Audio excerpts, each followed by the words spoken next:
Eto kukuwento ko lang mga paps para awareness sa lahat ng kalalamog. Na-pick up ko yan sa Tandang Sora bandang Visayas Avenue.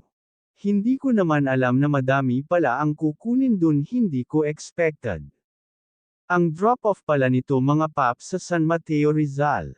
Bago ko naman pick up inyan, tumawag muna ko sa drop-off para sabihin na magpapa-add ako sa dami ng kukunin sa pick up. Di nag-okay naman si customer kaya nag-go na din ako. Mahirap talaga pag hindi mo kinausap kung magkano ang add niya sa delivery fee.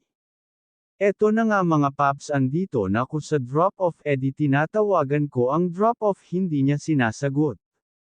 Nakasalubong ko yung tomboy kasi kilala niya pala yung babae na kukuha ng item na dala ko, pero tinuro lang ako dun sa GMJ Salon na yan.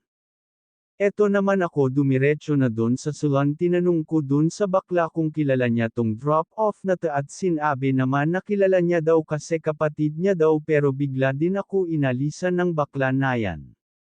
Di ako naman tinawagan ko ulit ang drop-off para makuha na yung item.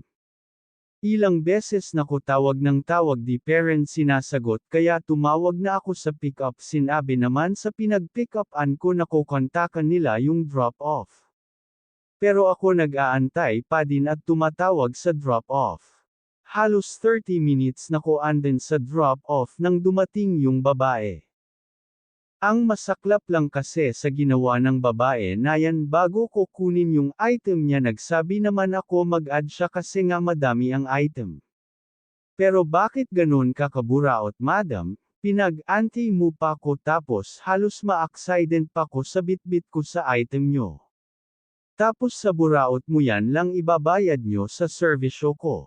137 pesos ang delivery fee. Tapos ang binayad niya lang sa lahat ng abala niya sa akin 150 pesos lang. Grabe naman, buraot yan, bagong taon na nga tapos may buraot pa din natitira. Okay lang sana ganun ang nangyar. Kung kinuha din agad yung item, kaso pinag-antay pa ko yan yung masaklap, kakaiyak sa sobrang inis ko, pagbigay sa'kin ng pera mapapamura ka talaga. Eto mga paps, pag nakuha nyo ang book nyan, cancel nyo na agad, masisira lang araw mo pag yan nakuha mong book. Egils na nga sila lamog, egils din ang customer. Mahirap talaga pag ang customer na nakuha mo ay buraot. Eto na ang unang taon na naburaot ako ng customer.